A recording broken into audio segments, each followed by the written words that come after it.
Assalamu alaikum everyone. Hope you all are doing well. This is Arisha Asif and welcome to my channel VBMST with Arisha Asif. हमारा आज का topic है consumer market and buying behaviour of the customer. तो आज हम सबसे पहले सीखते हैं कि भाई कंज्यूमर बाइंग बिहेवियर क्या होता है। कंज्यूमर बाइंग बिहेवियर के अंदर हम ये जानते हैं कि लोग कैसे और क्यों प्रोडक्ट खरीदते हैं। ठीक है, फॉर एग्जांपल कि कौन सा ब्रांड लूँ, कितने प्राइस का होना चाहिए, क्या प्राइस रेंज होनी चाहिए, मेरा फ्रेंड यूज़ करता है नहीं करता है इस प्रोडक्ट को, क्योंकि इन्फ्लुएंस भी आता है इसके अंदर। ठीक है, तो ये मेन कंज्यूमर बाइंग बिहेवियर के अंदर आती हैं ये 3 चीज़ें कि भाई उसकी प्राइस क्या है, कि कौन सा ब्रांड लेना चाहिए, ब्रांड की जो है ब्रांड इमेज अच्छी है नहीं है, मतलब बहुत सारे आपके अदर फैक्टर्स आते हैं जिनकी बेसिस पे आप अपनी प्रोडक्ट का डिसीजन लेते हो। उसके बाद हम आ जाते हैं कंज्यूमर मार्केट के ऊपर। कंज्यूमर मार्केट क्या होती है, लोग अपने या अपने हाउस होल्ड के लिए जो अपनी कंजम्पशन के लिए जो नहीं प्रोडक्ट और सर्विस को कंज्यूम मतलब अपने पर्सनल यूज़ के लिए वो कंज्यूम करें, तो उसको आप कंज्यूमर मार्केट बोलते हो। क्यों? जैसे पहले मैंने पहली वीडियो में बताया था कि कंज्यूमर किसको बोलते हैं, जो प्रोडक्ट को कंज्यूम करे। ठीक है, कस्टमर कौन? वो किसी थर्ड पार्टी या सेकंड पार्टी के लिए आपके लिए प्रोडक्ट ले रहा है। जैसे कि आपकी अम्मी आपके लिए कोई सामान ले रही हैं, तो वो आपके जो कंपनी है उसके लिए वो कस्टमर हुई। ठीक है, लेकिन अगर वो प्रोडक्ट अपनी कंजम्पशन के लिए ले रही हैं तो वो कंज्यूमर हुई। ठीक है जी, तो चलिए आगे चलते हैं। उसके बाद हमारे पास आता है कि कुछ फैक्टर्स होते हैं। ठीक है, कैरेक्टरिस्टिक्स अफेक्टिंग कंज्यूमर बिहेवियर। अब कुछ हमारे पास कुछ फैक्टर्स होते हैं जो हमारे बाइंग बिहेवियर को अफेक्ट कर रहे होते हैं। ठीक है, अब वो कौन कौन से होते हैं, सबसे मेनली हम बात करेंगे 4 की। ठीक है, यहाँ पे लिखा हुआ है culture, social, personal and psychological.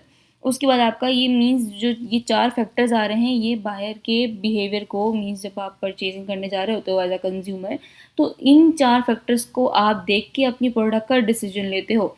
ठीक है, अब इन चारों को इन डिटेल पढ़ते हैं कि पहले सबसे पहले हम पढ़ेंगे कल्चर को, फिर सोशल को पढ़ेंगे, फिर पर्सनल को पढ़ेंगे, फिर साइकोलॉजिकल को पढ़ेंगे। ठीक है जी, चलिए तो पहले चलते हैं कल्चर के ऊपर।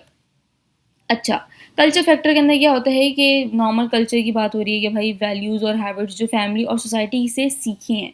ठीक है, यहाँ लिखा हुआ भी है is a set of basic values perspective perception, want and behavior learned by a member of society from family and other important institution। ठीक है जी, ये आप किसी और से सीखते हो। इसके अंदर आपके पास फॉर एग्जांपल अगर मैं बात करूँ तो जैसे कि हमारे मुस्लिम स्टेट में होता है कि भाई हलाल फूड होना चाहिए। ठीक है, तो इसलिए जो हमारे पाकिस्तान में भी हलाल फूड की डिमांड बहुत ज़्यादा है। ठीक है, हलाल और हराम का बहुत ज़्यादा डिफरेंस देखा जाता है कि कौन सी चीज़ हलाल है, कौन सी चीज़ हराम है। उसके बाद हमारे पास आते हैं सब कल्चर। कल्चर तो मेन एक हो गया आपका। उसके बाद आपके पास आता है कैटेगरीज मीन सब कल्चर। सब कल्चर के अंदर आपके पास वही आ जाते हैं कि भाई उन जो ग्रुप है उनको मल्टीपल स्मॉल ग्रुप्स के अंदर आपने डिवाइड कर दिया होता है, जैसे कि पंजाबी, सिंधी या स्टूडेंट को आपने इस तरह से मतलब जो कम्युनिटीज़ होती हैं या जो ग्रुप होते हैं जिनका एक क्या बोलते हैं सेम इंटरेस्ट होता है, सेम उनकी कैटेगरीज होती हैं, तो उनको आप एक ग्रुप के अंदर कंबाइन कर देते हो और उनको एक नाम दे देते हो, तो फिर आप उसको सब कल्चर के अंदर इन्वॉल्व कर सकते हो। ठीक है, सबके जो प्रेफरेंस है वो अलग अलग होंगी। जैसे कि अगर पंजाबी है तो पंजाबी लोगों का खाना भी डिफरेंट होता है, उनकी चॉइसेस भी डिफरेंट होती हैं, उनका परचेजिंग पावर भी डिफरेंट होता है। सिंधी है, सिंधियों का अलग होता है। फिर आपके पास स्टूडेंट है, ज़ाहिर स्टूडेंट का ऐसा इतनी बाइंग पावर नहीं होती, वो अपना सिर्फ अपना जो है वो इनकम जनरेट करने के पीछे ही लगे हुए होते हैं कि भाई किस तरह से कुछ हम अपना उनका पर्सनल इंटरेस्ट किसी और चीज़ के ऊपर होता है। ठीक है जी, उसके बाद हम आते हैं सोशल क्लासेस के ऊपर। सोशल क्लासेस के अंदर आपके पास अच्छा ये सारे जो फैक्टर्स चल रहे हैं अभी कल्चर के अंदर चल रहे हैं। अगर आप ये पिक्चर देखो देखो पहले कल्चर आ रहा है। ठीक है, उसके बाद सब कल्चर आ रहा है, उसके बाद सोशल क्लासेस आ रहे हैं, फिर उसके बाद हम सोशल पे आएंगे तो उसके अंदर हम वो 3 कैटेगरीज उसके अंदर दी हुई हैं वो हम पढ़ेंगे। इस तरह से हम चलते रहेंगे। ठीक है, अब उसके बाद हम आ जाते हैं सोशल क्लासेस के ऊपर। सोशल क्लासेस के अंदर आपके पास क्या है कि सोसाइटी डिफरेंट क्लासेस में डिवाइड होती है। ठीक है, जैसे कि आप इनकम बेसिस के ऊपर आप अपनी सोसाइटी को डिवाइड कर दो, एजुकेशन की बेसिस के ऊपर कर दो, ऑक्यूपेशन की बेसिस पे कर दो। जैसे कि फॉर एग्जांपल अगर मैं समझा सकूँ तो अपर क्लास होती है। अपर क्लास के अंदर अपर क्लास क्या बोलती है, भाई मुझे लग्जरी कार चाहिए, मैं किसी छोटी मोटी कार में नहीं अफोर्ड कर सकता, मुझे लग्जरी ही चाहिए क्योंकि मुझे में अपनी लेवल की वो बोलते हैं ना कि मीन्स जो उनका रेपुटेशन है उससे मीट करती हुई उनकी कार हो।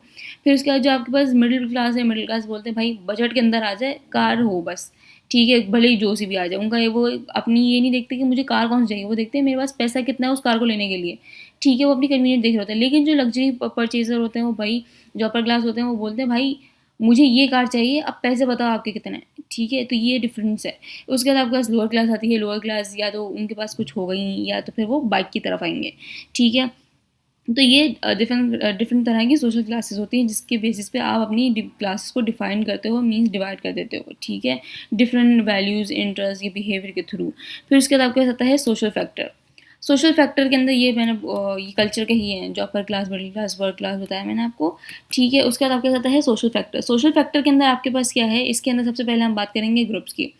ग्रुप्स, लोग अपने ग्रुप से इन्फ्लुएंस होते हैं, ठीक है। जो आप अपने फ्रेंड सर्कल में हो, ठीक है, आपका पहले कोई और पर्सनल इंटरेस्ट था, अब आप अपनी यूनिवर्सिटी में गए, वहाँ आपका अलग जो है वो ग्रुप बना।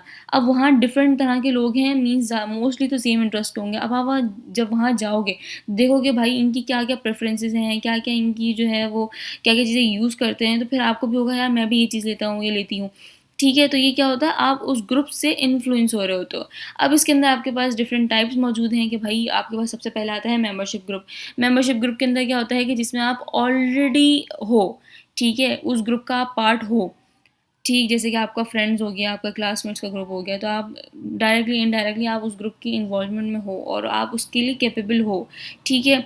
उसके बाद आपके पास आएगा एस्पिरेशनल ग्रुप्स। एस्पिरेशनल ग्रुप्स के अंदर क्या होता है, जिसमें आप जाना चाहते हो, मीन्स अगर आपके क्लास के अंदर कोई ऐसा कोई पढ़े लिखे वाला बहुत एलीट क्लास ग्रुप है, ठीक है, वो पढ़ने में भी अच्छा है और उनका लाइफस्टाइल और वो लुक वाइज भी बहुत अच्छे हैं, तो आप क्या चाहोगे यार, पूरी क्लास क्लास के अंदर, यूनिवर्सिटी के अंदर उनका बहुत ज़्यादा है, अपीयरेंस है कि भाई हाँ ये लोग बहुत अच्छे हैं और ये वो, तो आप क्या चाहोगे कि यार मुझे अपना वाला ग्रुप छोड़ के उसके अंदर आ जाना चाहिए, ठीक है।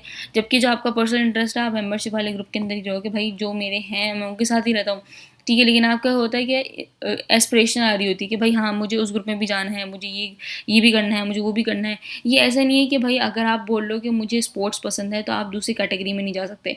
अगर आपको स्पोर्ट्स पसंद है, आपको कुकिंग करना पसंद है, तो आप वो स्विच भी कर सकते हो, ठीक है। तो ये क्या है, ये एस्पिरेशनल कि आप उस फूड वाली कैटेगरी में जाना चाहते हो, ठीक। फिर उसके बाद आपके पास आ गया रेफरेंस ग्रुप। रेफरेंस ग्रुप के अंदर क्या है, जिसमें आप कंपेयर कर रहे होते हो अपने आप को, ठीक है। जैसे कि अगर अब मैंने वही मेंबरशिप ग्रुप की बात की थी, इसके अंदर आपके ग्रुप बना हुआ है, ठीक है, आपके दोस्त हैं, आप उसके अंदर मोस्टली के पास आईफ़ोन है, ठीक है, और आप हो एंड्रॉयड यूज़र। तो अब आप क्या चाहोगे यार, कुछ ना कुछ करके मैं भी आईफ़ोन यूज़र ही बन जाऊँ, मैं क्यों अलग उनके अंदर रहूँ, ठीक है। तो आप इतनी एफ़र्ट करोगे कि फिर आप अपना आईफ़ोन ही परचेज़ करोगे। तो ये क्या है, रेफ़रेंस है, आप कंपेयर कर रहे हो अपने दोस्तों के साथ, यार उनके पास आईफ़ोन है, मेरे पास एंड्रॉयड है, तो मैं क्या करूँ, क्या नहीं करूँ। तो फिर क्या होगा, ये रेफ़रेंस ग्रुप में आ जाएगा, ठीक है। जब आप कंपेयर करो तो एस्पिरेशनल में क्या होता है, जिसके अंदर आप जाना चाहते हो, विश है आपकी कि भाई मैं उनके अंदर जा सकूँ, उस ग्रुप के अंदर एंट्री ले सकूँ। और नॉर्मल जो आपका मेंबरशिप ग्रुप है, जिसके अंदर आप ऑलरेडी होते हो, आपका मेंबरशिप ग्रुप होता है। फिर उसके बाद आपके पास आता है कि सोशल मीडिया का इन्फ्लुएंस क्या होता है आपके अंदर।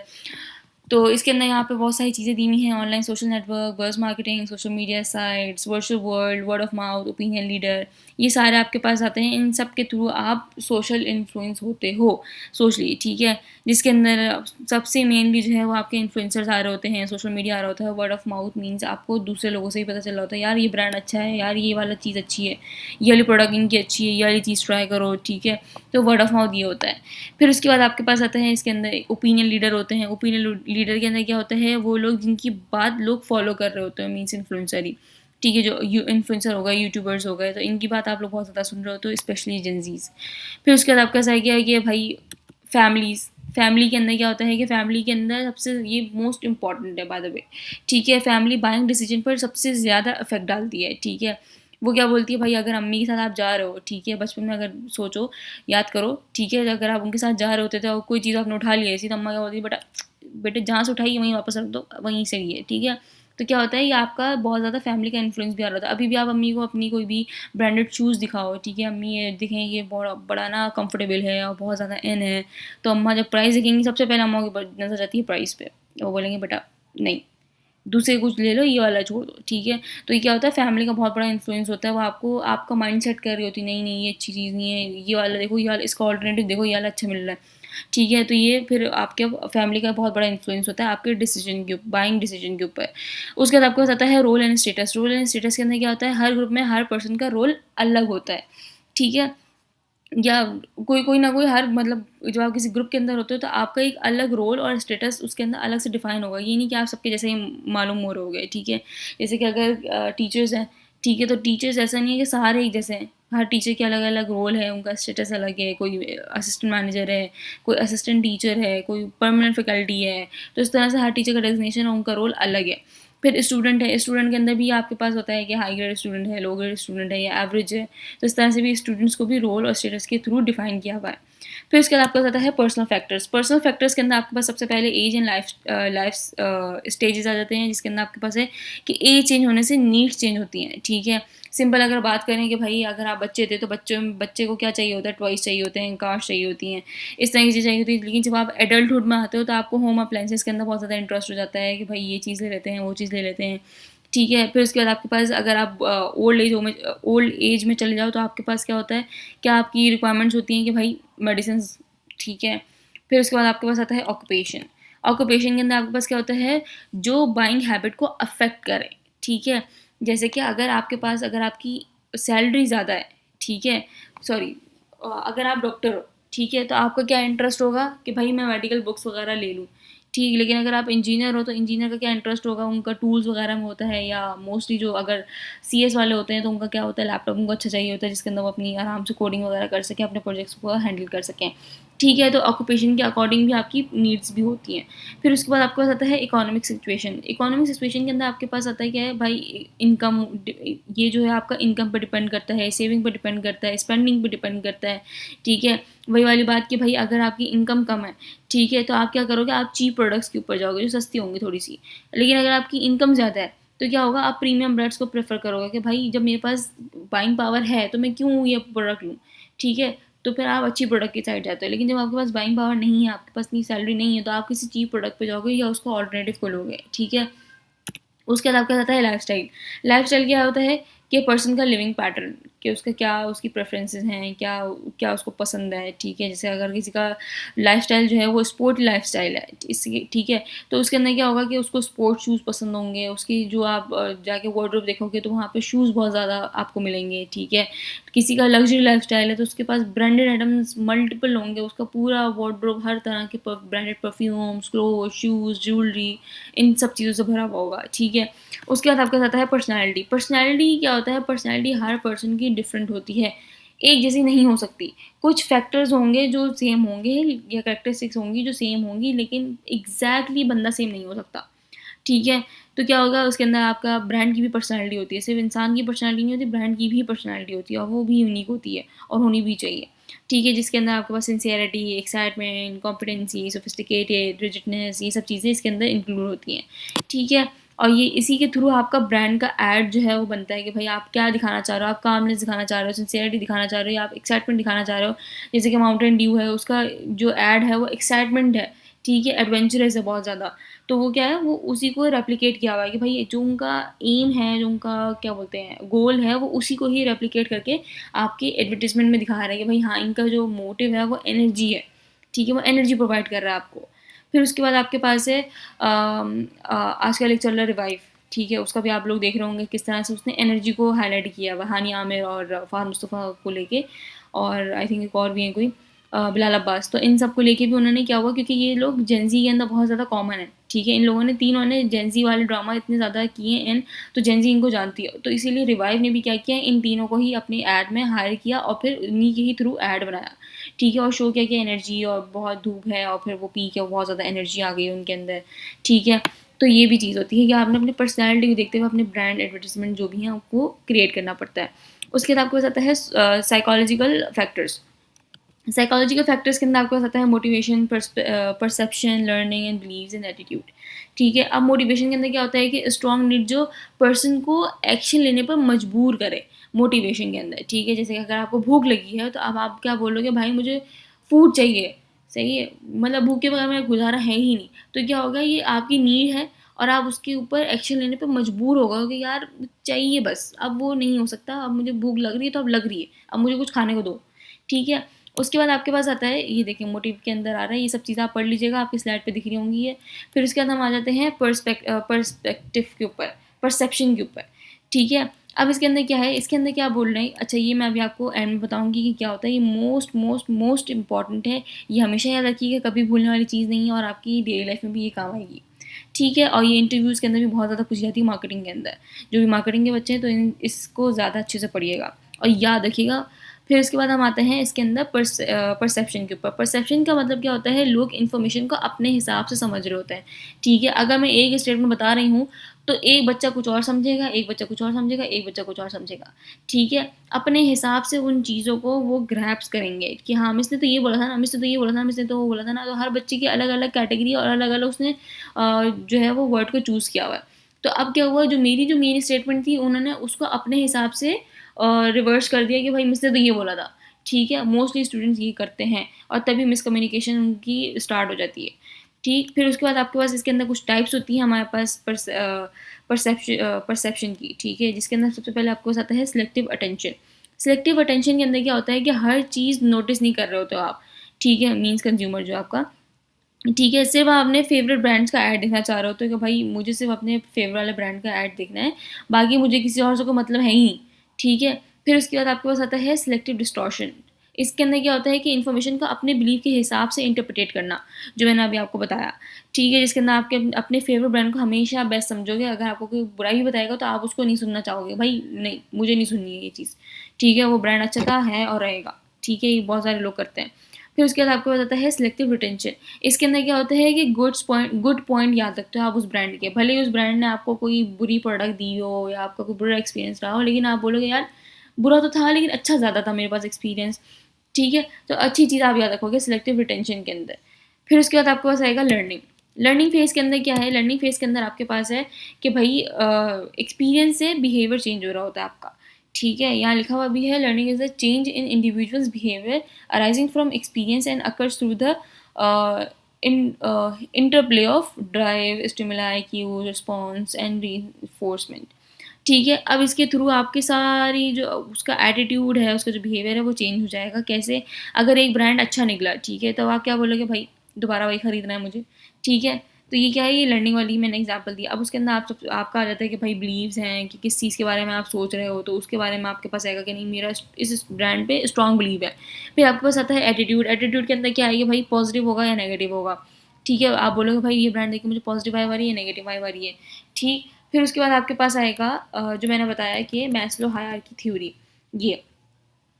अब इसके अंदर क्या है, ये मोस्ट इम्पोर्टेंट है जैसे मैंने पहले बताया है, इसके अंदर क्या होता है ये आपके पास ये आपकी नीड्स के लेवल है, ठीक है? किस तरह आपकी नीड्स फुलफ़िल हो रही होती है।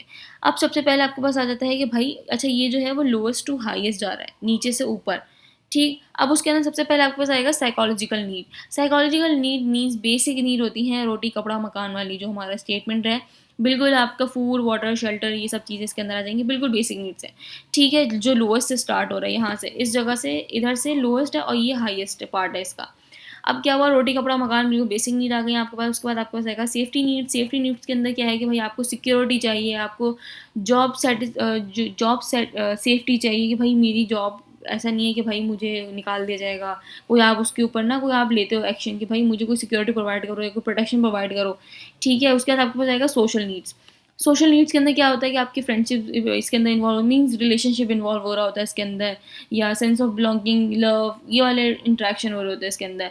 फिर उसके बाद आपके आता है एस्टीम नीड्स, ठीक है। इसके अंदर क्या होता है कि आप अपनी आपकी जो अपनी कोर वैल्यूज़ हैं, अपना जो सेल्फ इंटरेस्ट है, सेल्फ एस्टीम है, उसको आप वैल्यू दे रहे होते हो, रिस्पेक्ट दे रहे होते हो, अपने स्टेटस कॉन्शियस हो रहे होते हो आप, ठीक है। फिर आपका सेल्फ एक्चुअलाइजेशन। सेल्फ एक्चुअलाइजेशन के अंदर क्या होता है कि आप अपनी सेल्फ ग्रोथ और सक्सेस के ऊपर फोकस करते हो, ठीक है। इसके अंदर आपको सब चीज़ें अचीव हो जाती हैं, ये सारी नीड्स देखो फुलफिल होती जा रही है। पहले आप रोटी, कपड़ा, मकान पे आए, फिर आपने बोला कि भाई जो मुझे जॉब मिलनी है वो बिल्कुल सेफ्टी सिक्योरिटी के साथ मिले। फिर उसके बाद आपके कनेक्शंस बनते हैं, कनेक्शंस बनने के बाद आपने वहाँ पे अपना इमेज बनाना होता है, सेल्फ एस्टीम बिल्ड करनी होती है, रिस्पेक्ट बिल्ड करनी पड़ती है, स्टेटस बिल्ड करना पड़ता है। उसके बाद आपको एट दी एंड आप अपनी सेल्फ ग्रोथ करना स्टार्ट कर देते हो, अपनी आपको सक्सेस मिलना शुरू हो जाती है, ठीक है जी।